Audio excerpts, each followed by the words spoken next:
Okay. Yeah.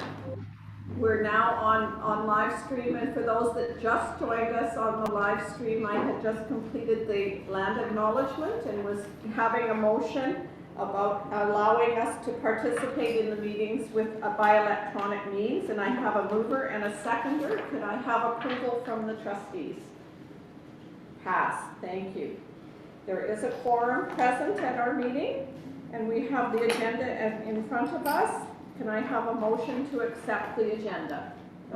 Sandy and Ray. All in favor? Passed. Now we have a presentation by Jessica. Oh shoot. Mikolajczak. Thank you. A council member from the Gittimax Band Council. Welcome, please. We're honored to hear what you would like to share with us. For sure. To make this kind of sexual. Yeah, so first of all, I just want to thank you for giving us time on the agenda. On behalf of the Gittimax Chief and Council, my name is Jessica Mikolajczak. My traditional name is Knox Kambala, and I'm from the Gitsan Nation. I'm a member of the Gittimax Band Chief and Council. I've been on council for 2 years now. For those of you that aren't aware, I also was a past school board trustee on Coast Mountain quite a number of years ago, sitting around the table with individuals like Barry Pankhurst and others. So I've got quite an understanding in regards to the role of the school board and you know, the important work that the board of trustees have to do to ensure education for all the children in the district. Can we check that they hear you? Shar, can you hear? Yeah, we can hear, but it would be good if you could speak just a little louder if possible, please, Jessica. Thank you.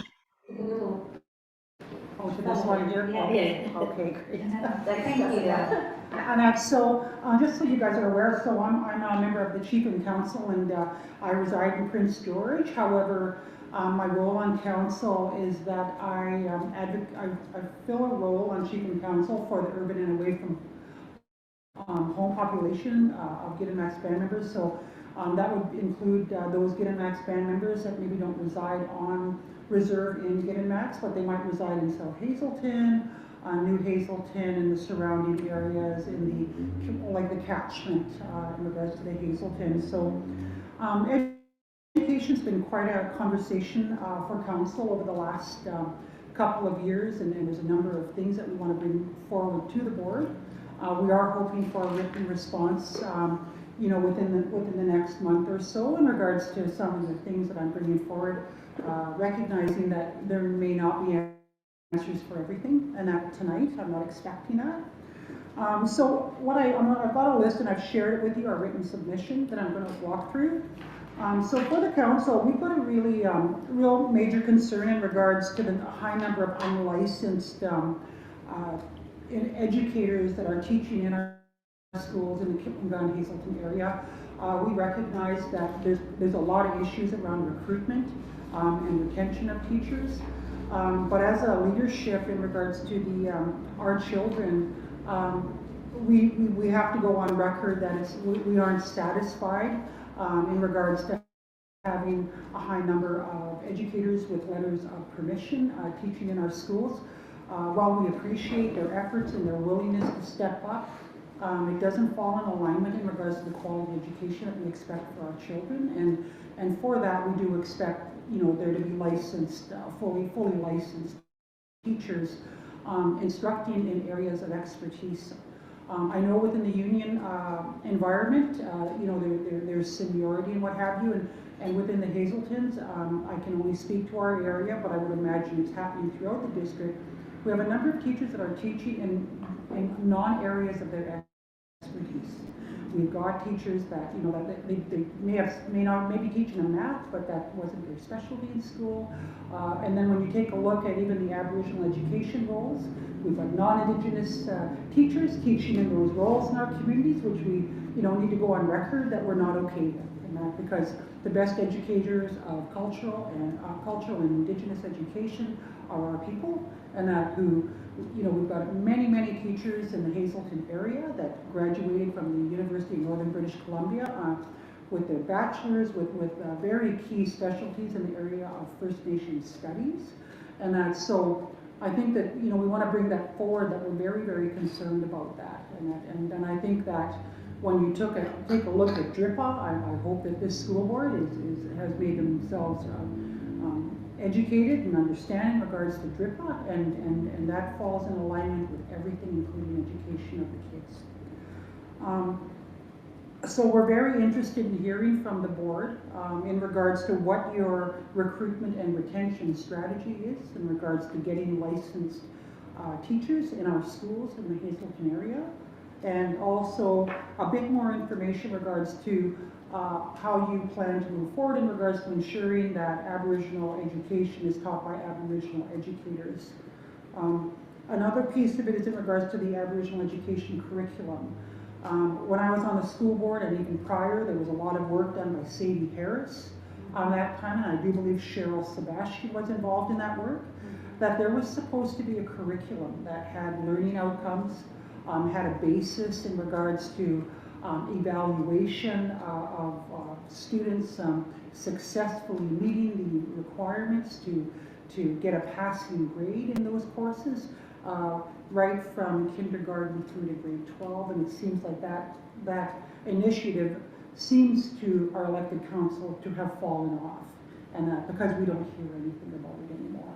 And we hear from our teachers when we've had some teachers going into the classroom and they're non-Indigenous and they don't have a curriculum. They have nothing to, like there's nothing outlining what the outcomes for grade 8 First Nation study or you know, whatever grade that is, there should be learning outcomes, and so we don't see that from kindergarten to grade 12 and with the students.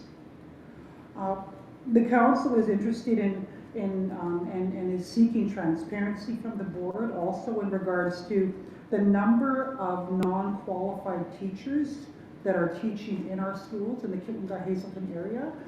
We don't need names, but we definitely need to understand what percentage of educators are you know, teaching under a letter of permission, and that's inclusive of principals and vice principals. I know that about 2 years ago, some issues you know, were brought forward to council by you know, parents and teachers and others from our community that, you know, that the principal didn't necessarily have the qualifications that you know, were asked for in regards to you know, being qualified to fill that role, and that's specific to Hazelton Secondary School.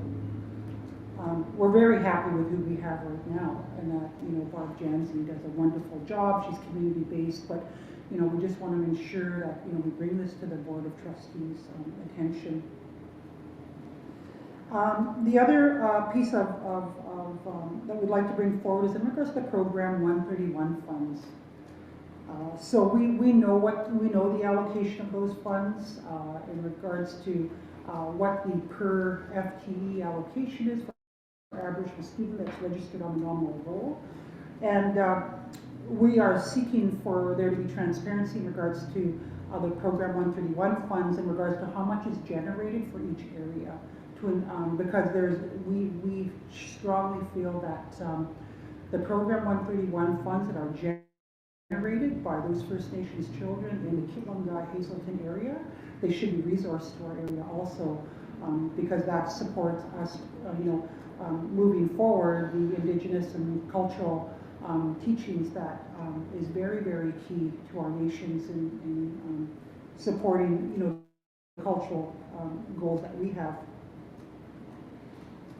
The other part is that I'm not sure if the school trustees are aware, quite a number of years ago we used to have a co-management committee for Program 131, and we don't know where that went.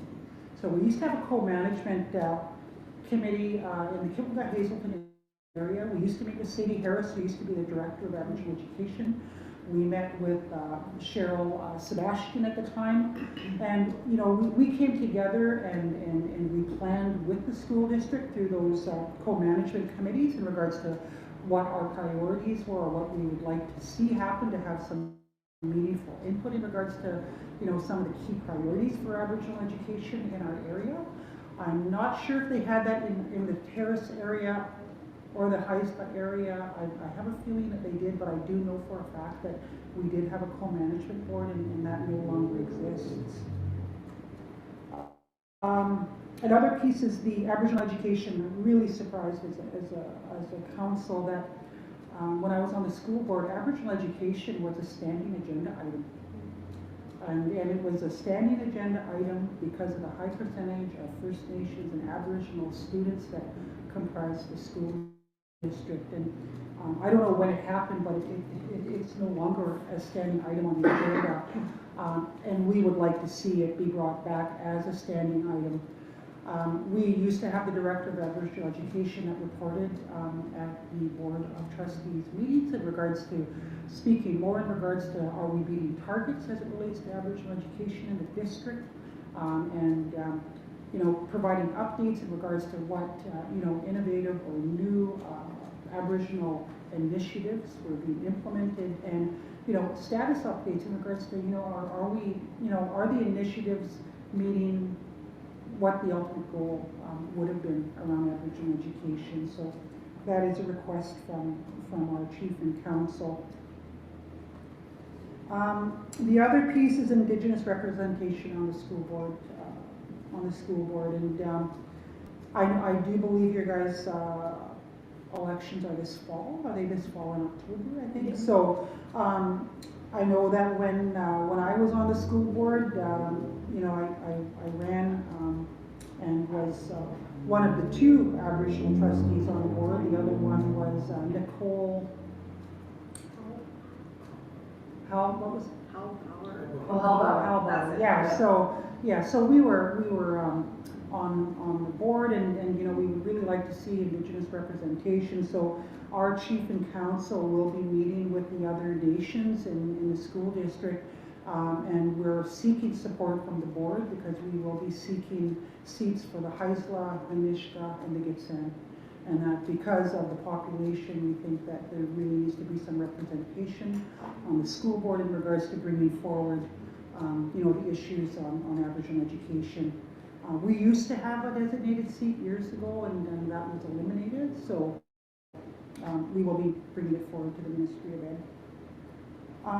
The other piece is around bringing forward is in regards to bus transportation. And so the Gidamax children that live on reserve, live down in the Old Hazelton area, we continue to not have bus services for them to get to Hazelton Secondary School, and then also down to John Field Elementary School, which is, you know, which is a real concern. They're little people, you know, and in the winter, you know, we've got kids walking from Birch Grove and Poplar Grove up to the high school. You know, it's minus 20 some, you know, in the winter, and you know, they're walking along the highway, so we've got concerns about that. We would like the school board to revisit that in regards to getting bus service for our kids. We find it quite interesting that we've got the Skeena Ice Arena, and then there's 2 Mile, and it's probably not even a quarter of a kilometer away, and the bus stops and picks up kids in 2 Mile, but can't pick up our children live further away, but the children, you know, they're getting bus services, and I would like the board to revisit that because we think it's a safety issue and that for the kids. A lot of our Aboriginal parents in community, you know, because not all, you know, do well from an employment and financial perspective. Not everybody has a vehicle, you know, and you know, expect the, you know, these students to be walking to school, and a number of them don't go to school when it's like minus 28, minus 30. They're not going to walk. Right? We've got to get the kids to school, and that's really important to the council. And the other piece that the council wanted me to bring forward, and what I would say is I want to ensure that as I address this isn't about the individual. It's about the policy around school board trustees, and that if there is a requirement for them to reside in the school district in which they represent, I'm interested in the policy around that. And the other piece in regards to school board trustees, in regards to what type of regular engagement do school board trustees have with the elected chief and councils from the areas that you're representing to ensure that you're engaging with the leadership, because they do hold a mandate and responsibility around education for their registered band members. And I ask these questions with no pointed opinion because I don't know how the other trustees engage with the Indigenous First Nations communities. But I do know in our area, our council has raised that we haven't received updates, we haven't received any engagement with the elected chief and council. And I do know that in a joint meeting between the Kispiox chief and council and the Ginnemax chief and council, the issue was raised in regards to the education of our children and the importance of us being engaged and being part of those conversations. We do recognize with COVID over the last couple of years that isn't always possible, but I think we've all learned through Zoom and that anything's possible when it comes to meeting with communities and chiefs and councils and those other bodies that may hold responsibility for education. And I'm not sure if I assume PAC meetings haven't been happening over the last couple of years either. So, I don't know if they've been done Zoom or what. So, like I said, things are different over the last few years. But yeah, so council just wanted me to bring these forward to the school board, and in a means to want to work with the school board, but also really bring that awareness that we need to see Aboriginal education being a high priority because of the percentage of Aboriginal students that attend the school district, the amount of funds that we generate per FTE, in addition to the additional funds that our students generate that are specifically to be focused on the Aboriginal and cultural education. So that's all I have for a presentation. I'm not sure if I chatted a lot here, but want to give the board an opportunity to ask me questions or clarifications on my presentation today. Sure. So I'll start with saying that I really appreciate you coming and chatting with us, your word, dialoguing with us and opening it up. We do want to hear the voices of those that we serve, and we certainly are striving to do the best that we can for all children in our district. As you said when you started the presentation, we're going to digest what we heard from you. We will give a response. We just don't have answers tonight, and you understand the process of us chatting about things that way. But we certainly do want to increase the dialogues and hear from those that we're serving. And I'm going a little bit off script and suggesting if you can stay with us, do so. If not, please check. We're announcing some of our strategic planning tonight, and there's a lot in there about what the goals that you're asking for in terms of focusing on the needs of our Indigenous children and families. So, and I'm very proud, I don't know how Janet feels, but I'm very proud of the work that we've done for that strategic plan, and very appreciative of the communities that have given us good input, and both using technology, a little bit different than as you said with COVID in terms of actual face-to-face, but we did get, and we got a provincial compliment just this last week in terms of we tried our best during our COVID times to get input from as many as we can to hear their voice. And I feel it's reflected in our plan. So, I've had a brief opportunity to take a brief glance at the I think it's the document you have in the package. yeah, and digest it, think of it. If you have other thoughts, share them with us, because this is the vision and the goals that we have and want to move forward as well for representation. Other than that, I don't know if trustees have questions for you. Usually it's just the presentation, we accept it, and then we move forward to get our business parts done. Yeah, and I think, like I said, a lot of the things that I touched on, I would hope that we get a written response in regards to that. We are in the process of trying to line up a meeting with the Minister of Education's office right now in regards to those discussions around trusteeship for designated nations, and yeah, so we'll look forward to your response. Our council is meeting on May 3rd, so I don't know if you guys will meet that deadline, but like I said, for the next month, for June, we can definitely put it on there, give us an opportunity to understand in regards to, better in regards to what the board is doing around Aboriginal education. And like I said, Janet, I think we've gotten some letters. You're Janet, are you Janet? I am. Yeah, so we get some correspondence from you on occasion. It comes to our chief and council, and yeah. So I'm going to excuse myself and that because I've been driving a lot, but I will report back to our council on the 3rd that I did the presentation and you know that we can expect a written response from the board for our next council meeting. So just one last thought, and drive safely, etc. When you meet with the minister about the representation on boards, etc., keep us in the loop because it has been something that we have dialogued on. We Yeah. just don't have the answer. Yeah. Okay, thank you. And drive safe. But it's going to be beautiful out there. And I'm staying the night in Terrace. I'm going to head out in the morning, so okay. I drove for 10 stories. Thank you, Jess. Yeah. Thank you very much.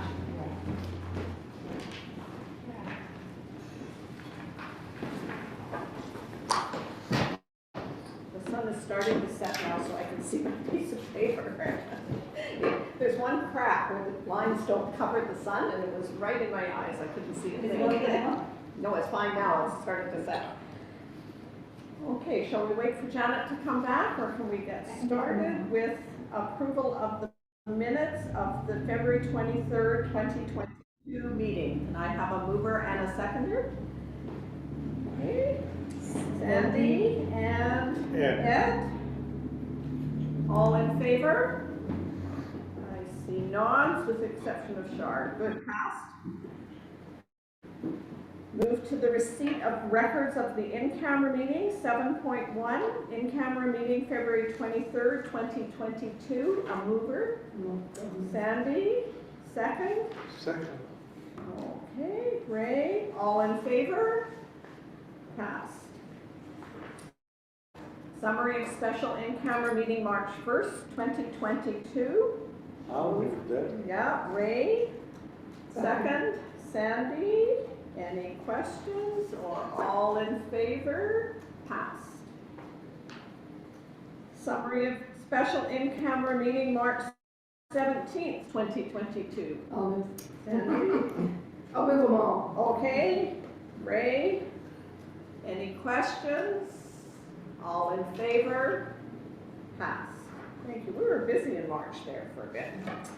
Okay, business arising from the minutes, update on the K-12 vaccination. With what's happening with COVID at the moment, we're on a pause, but we still are collating all of the information and watching things to make sure there's nothing that we should be doing to protect our students and our staff that way. So that's my update there.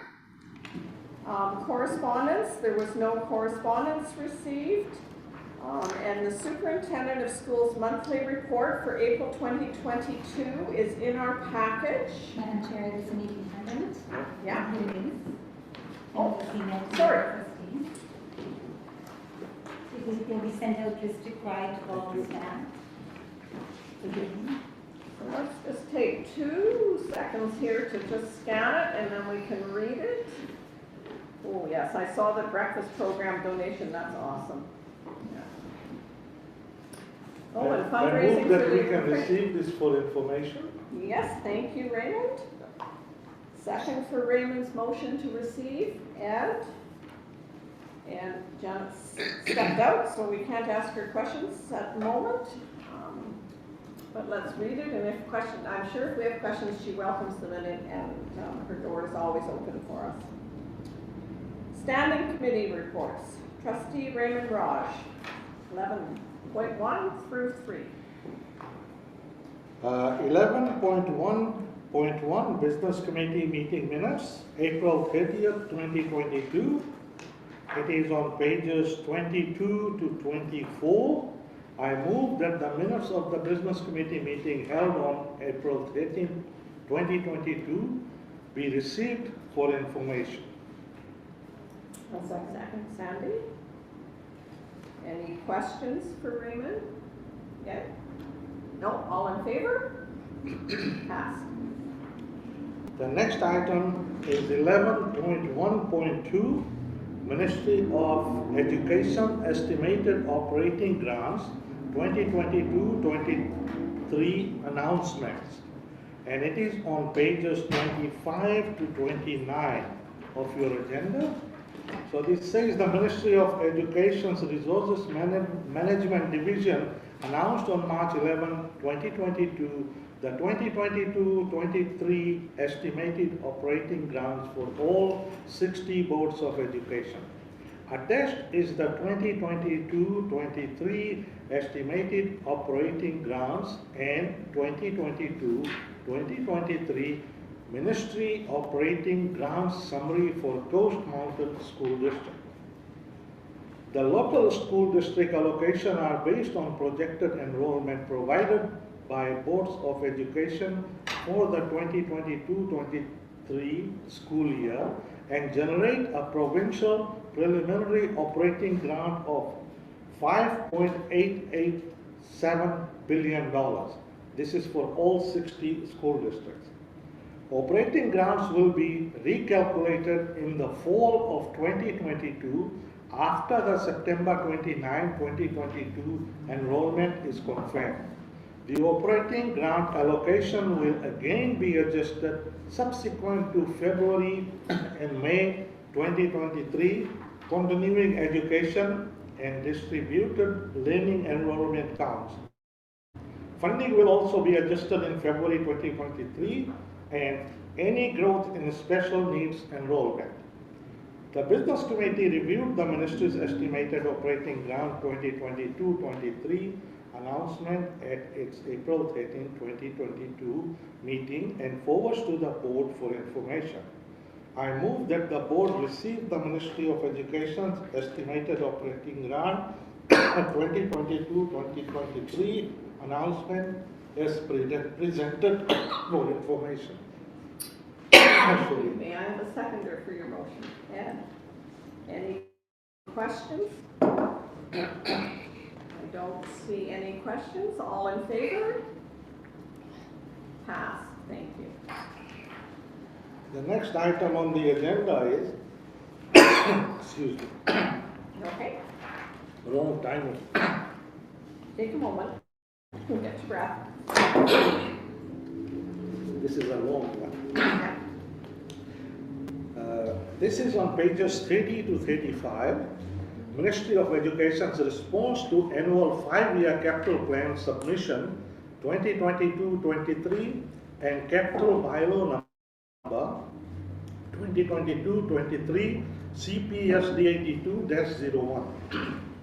The background is that the attached letter dated March 15, 2022 from Ministry of Education's Capital Management Branch Resources Management Division is in response to Board's annual 5-year capital plan submission reviewed and adopted at the June 16, 2021 regular Board meeting. The Ministry reviewed all the 5-year capital plan submission across the participating 60 school districts to determine priorities for available capital funding while following the Ministry programs. As outlined in the Ministry's letter, Coast Mountain school districts will receive funding support for minor capital projects under the School Enhancement Program, SEP, Carbon Neutral Capital Program, CNCP, and Playground Equipment Program, PEP, noting that the design, process, tender, and construction of these projects must be completed by March 31st, 2023. The Ministry also instructs Board of Education to adopt a single capital bylaw for its approved 2022-23 5-year capital plan as attached, in accordance with Section 143 of the School Act, to allow the school district to assess the Ministry's capital portion and to receive the certificates of approval. The Business Committee reviewed the aforementioned Ministry responses and capital bylaw requirement in its April 13, 2022 meeting and brings forward to the Board for bylaw adoption. There will be 3 readings of this bylaw.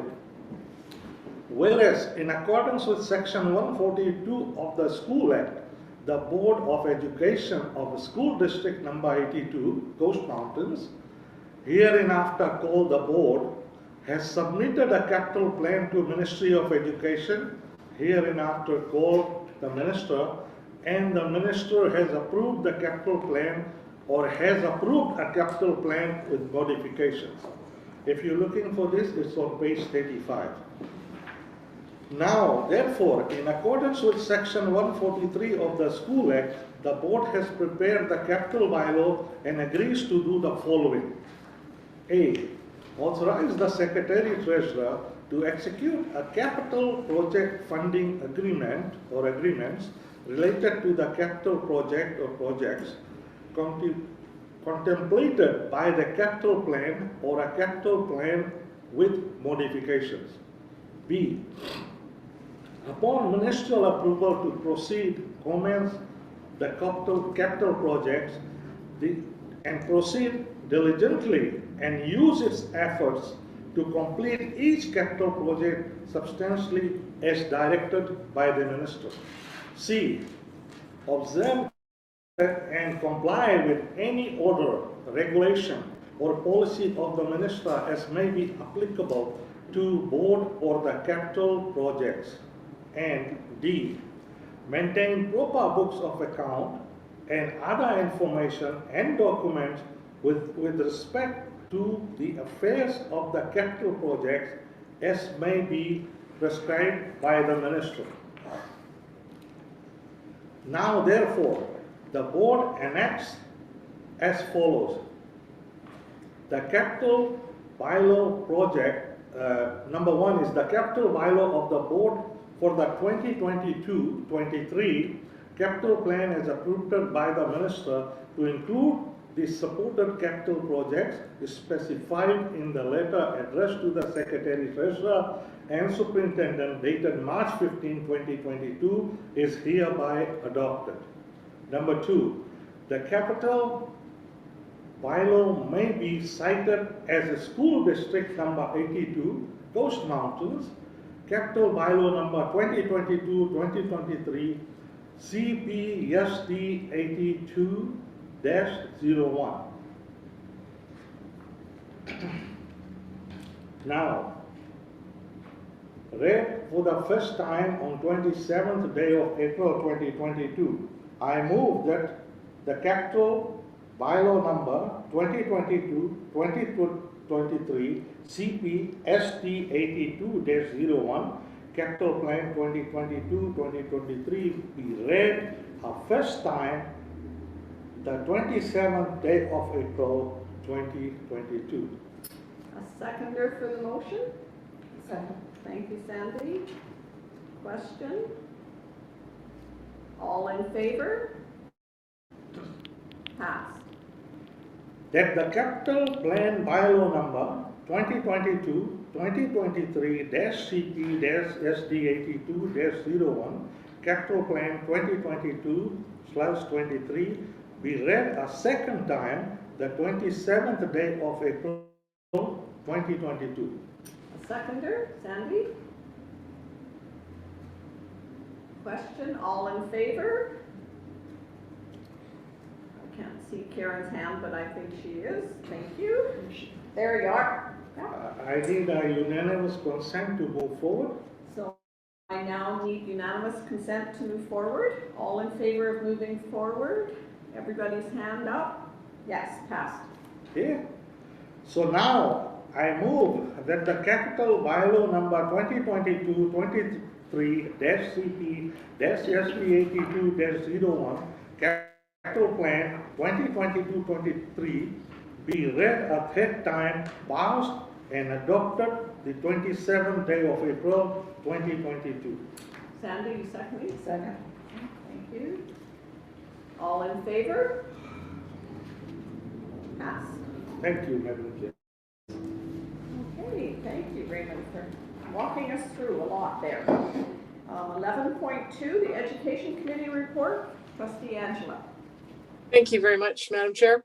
The first item is on pages 36 through 41. It's Education Committee meeting minutes of April 30th, 2022. So I'd like to make a motion that the minutes of the Education Committee meeting on April 20th, 2022 be received for information. Second, Ed. All in favor? I see everybody everybody's hands, passed. Okay, the next item on the agenda is the draft amended CMSD 82 2022-2023 school calendar on pages 40 through 45. So the backgrounder is that the school district school calendar committee was reconvened on April 12th, 2022 to revisit the 2022-2023 school calendar, further to the province's announcement that the government of BC has advised all provincial public sector employees to recognize September 30th, 2022, the National Day for Truth and Reconciliation, as a holiday for this year on a without prejudice basis. Like last year, this is a temporary measure while the province continues to engage Indigenous partners and the business community to determine how BC will observe September 30th for future years. The government will provide further information and direction once engagement is complete and future plans are determined. It is important to note that unlike last year, hours of instruction will not be reduced by the government for the 2022-23 school year.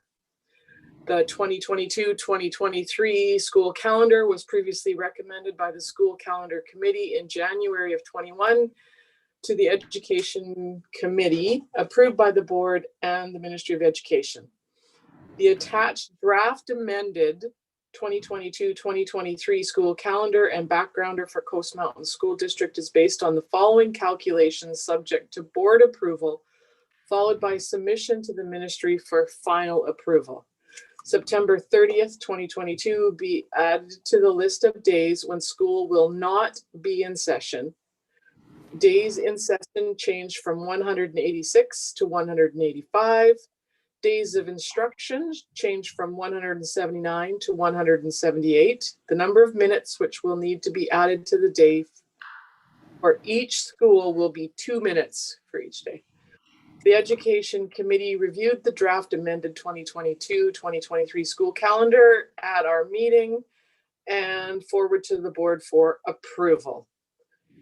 So I would like to make a motion that the board approve the amended 2022-2023 school calendar, reflecting the addition of the National Day for Truth and Reconciliation on September 30th, 2022, to the list of days when school will not be in session. A seconder, Sandy? Any question? All in favor? Thank you, passed. So the next item that the Education Committee reviewed and recommending is on pages 46 through 45, the CMSD 82 Strategic Plan 2022 to 2027, the rollout.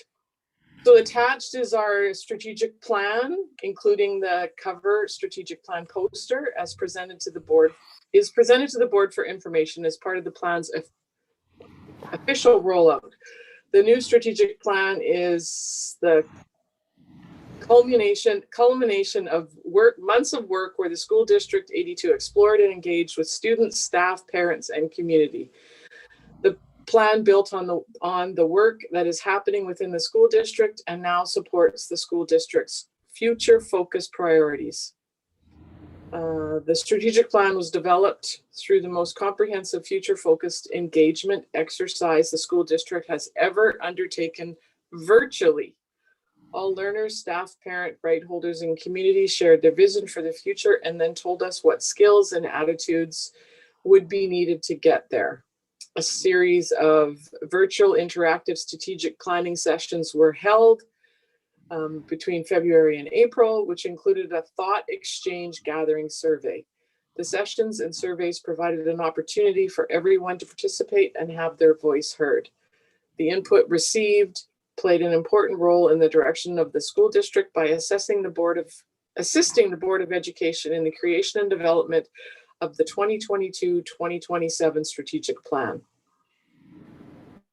The plan, guided by our mission and vision statement, and identified our strategic priorities. These priorities reflect our commitment to all students realizing their full potential, honoring and respecting culture and diversity, well-being within the education community.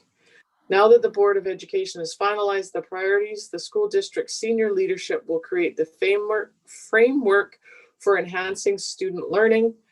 The goals outlined in the operational plan will be clearly outlined with measurable and achievable goals. The next steps for School District 82. There is a commitment from the school district to use the plan for continuous quality improvements, being reflective, accountable, and innovative in our focus on excellence in achieving learning outcomes. So the Education Committee reviewed this at our April meeting and brought it and forwards it to the board. So I would like to make a motion that the board receive for information the CMSD 82 Strategic Plan 2022-2027 as the plan's official rollout. Seconder for the motion, Sandy. Any question, comment? All in favor? Passed. Thank you. Okay, and the last item is on pages 58 through 72, Growing Indigenous Language Revitalization Culture in CMSD 82. The background discussion: in late September 2021, the contract services with Colleen Austin, I can't pronounce her last name or her name, and I apologize, Indigenous Language Revitalization Coordinator, reporting to the Superintendent of Schools, was extended for the 2021-2022 school year. Ms. Austin's service as Indigenous Languages Revitalization Coordinator commenced on September 5th of 2019. Indigenous languages are an integral part of the identity of Canada's Indigenous people. The board is pleased to support the engagement of Colleen's services toward the preservation, promotion, and revitalization of the First Nations languages within the school district. The board's objective in this engagement of Ms. Austin's services is to build, develop, and implement a 5-year plan for languages revitalization for the 4 local Indigenous languages within the traditional boundaries of the school district. Ms. Austin presented the attached PowerPoint, which was really good, showcasing year 3 of the Indigenous Languages Revitalization Plan to the Education Committee on our April meeting. The Education Committee forwards Ms. Austin's presentation to the board for information. So I would like to make a motion that the board receive for information the presentation entitled Growing in Indigenous Language Revitalization Culture in CMSD 82, as presented by Colleen Austin, CMSD 82, Indigenous Language Revitalization Coordinator to the Education Committee on April 20th, 2022. Seconder? Second. Thank you, Sandy. Questions? All in favor? Passed. Thank you, Angela. Thank Now you. we move to 12.1, appointment of the elections officer. And I have presented by the Secretary Treasurer on my list here. Okay, so I'll just read the background and discussion. The role of a trustee is to maintain focus on student achievement and well-being and to participate in making decisions that benefit the entire district while representing the interests of their community. General local government elections in British Columbia are held every 4 years, including the election of offices for the offices of school district trustees. The Board of Education for School District 82 is comprised of 7 trustees. The next provincial school trustee election is scheduled on Saturday, October 15th, 2022, with nominations being received during the nomination period of August 30th to September 9th, 2022. For more information, please reference the attached BC School Trustees Association guide for school trustee candidates for the provincial trustee election. The guide also includes a timeline on page 12 for BC local elections. The services of Chief Election Officer for the Provincial School Trustees election are required by CMSD 82, with the recommendation to appoint Ms. Kathy Jackson as the Chief Election Officer for Coast Mountains School District 82 for the 2022 trustee election. I move that the board appoint Ms. Kathy Jackson as Chief Election Officer for Coast Mountain School District for the Provincial Trustee Election 2022. Thanks, Raymond, seconded by Sandy. All in favor? Okay, passed. Okay, next we go to trustee reports, and my report is in the package. And I would like a motion to receive my board chair report for information. Moved. Raymond and Sandy. Any questions? All in favor of receiving the information? Passed. Okay. Trustees, do you have any reports that you would like to share? Angela? And Yes. Shar. Angela Thank you, first. Chair. I just wanted to mention that obviously we, some of us attended the BCSTA AGM in Vancouver, and I did as well. Excellent conference, but I also attended the Provincial Council meeting that was held during that conference. And we've all had a chance to take a look at the budget and give our response or any questions or comments we had on the budget. And that was the only item that was a substantial item that was on the agenda for the Provincial Council, was they approved the budget that we've all already seen with no changes. Great. Thank you. Shar? I just wanted to say that, extend a thank you to Hazelton Secondary School for having all of us and hosting a great think tank event, and especially the students at HSS. They represented very well. And I would just like to thank HSS for that. It was lovely. Excellent. Thank you. Sandy?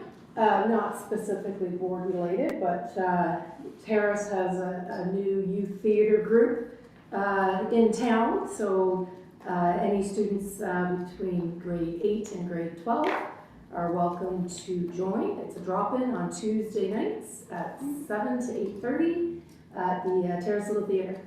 And it's a free activity. So Excellent. be on the lookout for some theater stuff this summer. Yeah, good. Any other trustees wish to report out?